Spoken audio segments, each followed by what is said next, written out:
The yeah, I mean, but I've been with George. How did that prepare you for being signed? I mean, did he give you his blessing, or was he like, no, we still want to do stuff? Or Oh yes, no, no, no. We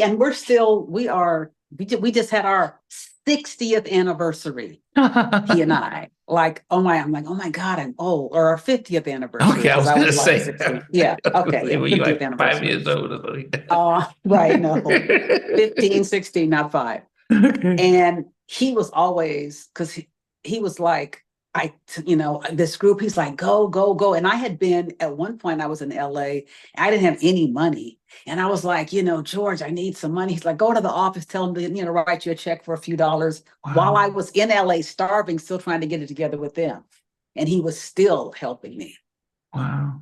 So he was just like, be all that you can be. And that's it. He was he was always the coolest.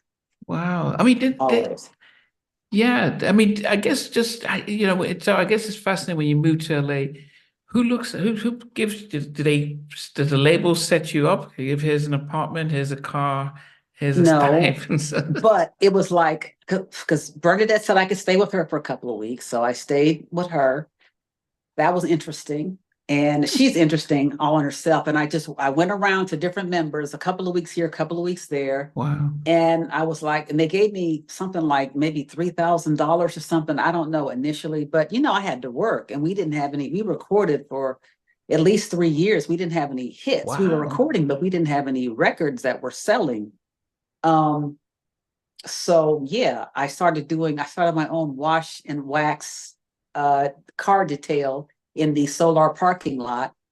And then I would start doing other executives' cars, and I would take their cars from the like, because Capitol Records was there, all these record labels, and Uh-huh. they got to know me because I was the young lady who washed the cars at the Solar lot.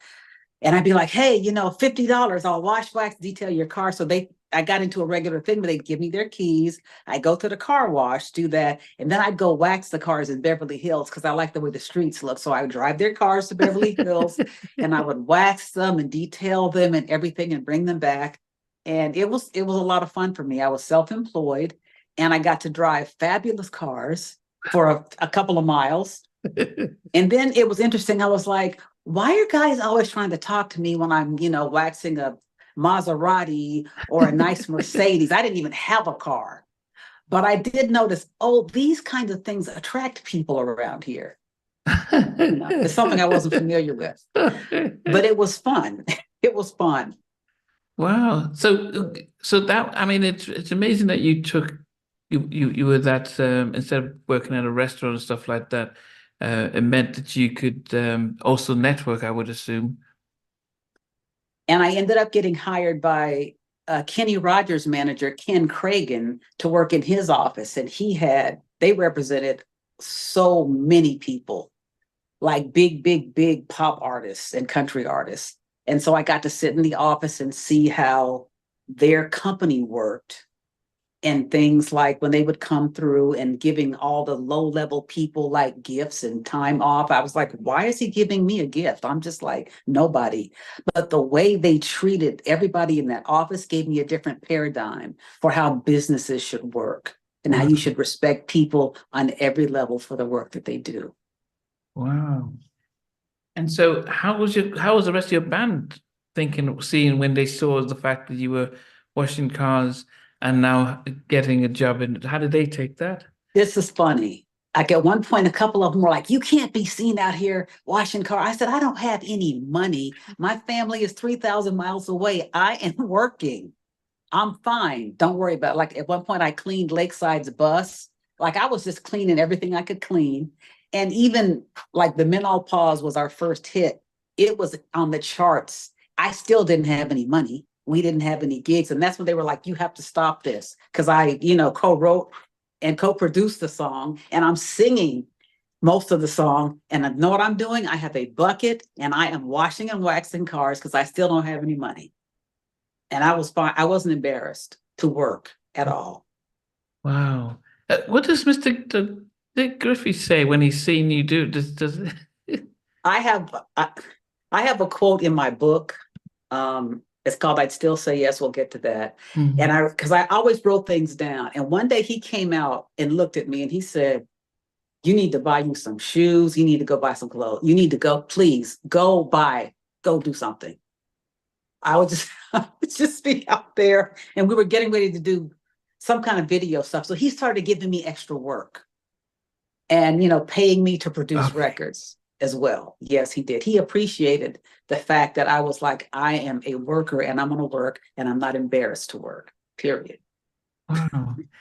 I guess you mentioned writing for Klymaxx, but where did you get that skill? Because the first I'm hearing is you're learning to practice the bass, but where did you get the skill about when it came to actually writing?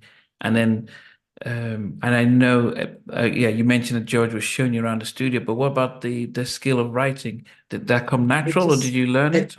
It just came naturally, and listening to Stevie Wonder songs and just the Motown sound of songs with melody, and the Beatles, simple chords and melodies, simple progressions. It's just something that I just sort of grew into. Okay. Yeah. And then you said George was showing you how to. Then what about being a producer? Because I'll get onto the tracks you did on Attitude. I mean, that's Truth's best album, and you did 3 of them there. But where did that production side come from?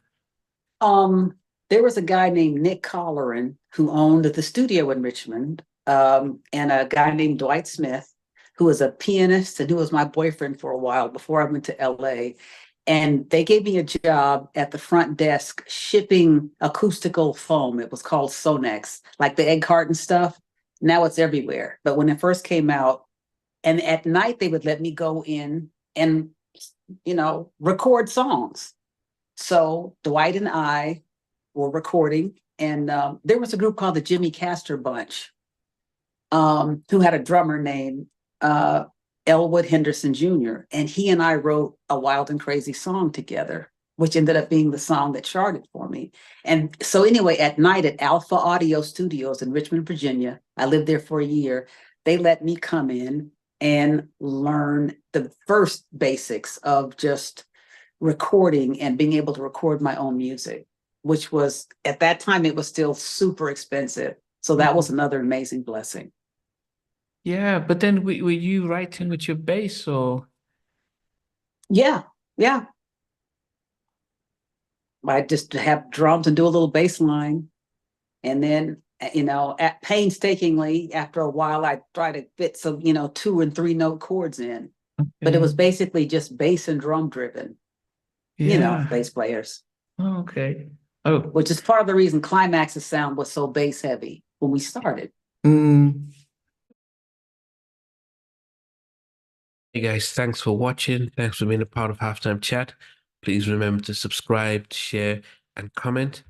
But most importantly, why don't you become a member of Halftime Chat?